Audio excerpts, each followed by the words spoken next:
Estudo Bíblico 9.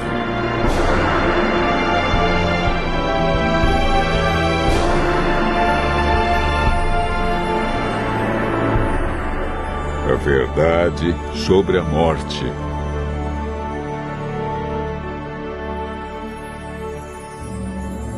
A morte é uma inimiga cruel. E a maioria das pessoas já sentiu a dor e a tristeza que ela traz. O assunto da morte tem sido um mistério que muitos tentam decifrar. Muitos têm especulado sobre o estado dos mortos. Para onde eles vão? Existe consciência na morte?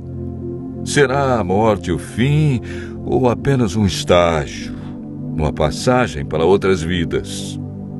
Hoje, no mundo cristão, há muitos ensinos sobre o estado do homem na morte. Vejamos o que a Bíblia diz.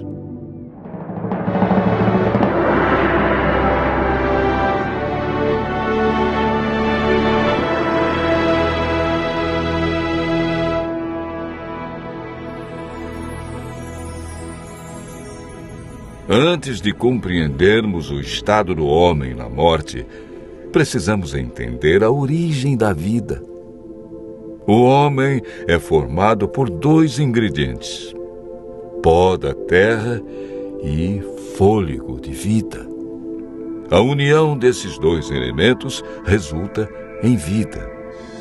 Gênesis, capítulo 2, verso 7, declara: Então formou o Senhor Deus ao homem do pó da terra e lhe soprou nas narinas o fôlego de vida, e o homem passou a ser alma vivente. É importante notar que o homem, ao ser criado, não recebeu uma alma, mas se tornou alma vivente. Isto significa que quando falta um desses dois elementos, pó ou fôlego, a alma morre. Ezequiel afirma claramente em seu livro no capítulo 18, verso 4. A alma que pecar, essa morrerá. O ensino da imortalidade da alma não tem fundamento bíblico. Paulo afirma em 1 Timóteo, capítulo 6, versos 15 e 16, que a imortalidade é um atributo exclusivo de Deus. A Bíblia é clara em afirmar em Gênesis capítulo 3, verso 4, que a teoria de vida após a morte é um dos enganos do inimigo de Deus.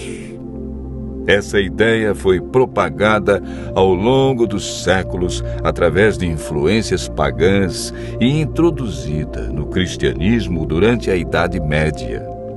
A Igreja absorveu o conceito grego de corpo e espírito como entidades separadas, contradizendo assim o que Deus disse: certamente morrerás. Gênesis capítulo 2, verso 17.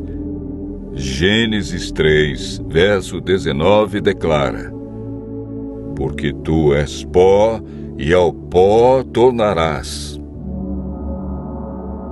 Eclesiastes 12, verso 7 diz que por ocasião da morte, o pó volte à terra como era e o espírito volte para Deus que o deu. O espírito que ele deu na criação foi o fôlego de vida. A palavra espírito, que vem do hebraico ruach, ou nechamar, e do grego pneuma, é empregada centenas de vezes na Bíblia. Algumas vezes traduzida por fôlego e outras por espírito, podendo ser usadas alternadamente. Portanto, espírito na Bíblia nunca se refere a uma entidade consciente, desencarnada. Pelo contrário, Davi afirma: os mortos não louvam o Senhor, nem os que descem ao silêncio. Salmo 115, verso 17. O homem, ao ser criado, recebeu imortalidade condicional. Para mantê-la, deveria viver em obediência. Gênesis capítulo 2, versos 16 e 17. E o Senhor Deus lhe deu esta ordem: de toda a árvore do jardim comerás livremente, mas da árvore do conhecimento do bem e do mal não comerás, porque no dia em que dela comeres, certamente morrerás. Deus declarou claramente: morrerás. Foi Satanás, através da serpente, quem declarou: é certo que não morrereis. Essa foi a maior mentira do universo que se mantém até os dias de hoje. Adão e Eva conheciam apenas um mundo cheio de vida, e a morte era um mistério. Eva desobedeceu a Deus, comeu do fruto proibido e o deu a Adão. Como resultado, o que Deus disse se cumpriu. A morte, a dor e o sofrimento passaram a existir. Após o pecado, herdamos uma natureza egoísta que não tem prazer em estar na presença de Deus. Lemos em Eclesiastes 9, versos 5 e 6. Os vivos sabem que hão de morrer, mas os mortos não sabem coisa nenhuma, nem tampouco terão eles recompensa, porque a sua memória jaz no esquecimento. Amor, ódio e inveja para eles já pereceram. Para sempre não têm eles parte em coisa alguma do que se faz debaixo do sol. A Bíblia diz que os mortos não sabem coisa alguma, portanto, não podem se comunicar com os seres vivos e nem os vivos com eles. A pessoa, quando morre, permanece na sepultura em um estado de inconsciência. Jesus considerou a morte como um sono. Antes de ressuscitar a Lázaro, afirmou: nosso amigo Lázaro adormeceu, mas vou despertá-lo. Jesus apresenta a solução para a morte em João, capítulo 5, versos 28 e 29. Não vos maravilheis disto, porque vem a hora em que todos os que se acham nos túmulos ouvirão a sua voz e sairão. Os que tiverem feito o bem para a ressurreição da vida, e os que tiverem praticado o mal para a ressurreição do juízo, que ocorrerá após os 1000 anos. O que receberão aqueles que participarem da primeira ressurreição, a ressurreição da vida? 1 Coríntios, capítulo 15, versos 51 a 53, declara: eis que vos digo um mistério. Nem todos dormiremos, mas transformados seremos todos, num momento, num abrir e fechar de olhos, ao ressoar a última trombeta. A trombeta soará, os mortos ressuscitarão incorruptíveis, e nós seremos transformados.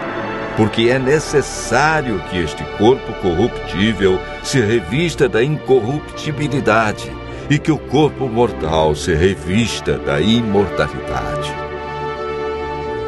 Desde que o ser humano pecou, perdeu a imortalidade. Mas por ocasião da segunda vinda de Cristo, os que o aceitarem como Salvador receberão a dádiva da imortalidade conquistada por Jesus na cruz. João afirma, e o testemunho é esse, que Deus nos deu a vida eterna, e esta vida está no seu Filho. Aquele que tem o Filho tem a vida. Aquele que não tem o Filho de Deus não tem a vida. Cristo promete que o vencedor de nenhum modo sofrerá o dano da segunda morte. Aqueles que aceitam a Cristo e a salvação que Ele traz experimentarão a alegria indescritível por ocasião de sua vinda. Desfrutando felicidade plena, passarão toda a eternidade em companheirismo com seu Senhor e Salvador. Continue ouvindo a voz de Deus e seguindo a sua palavra, e desfrute pela fé a esperança da imortalidade.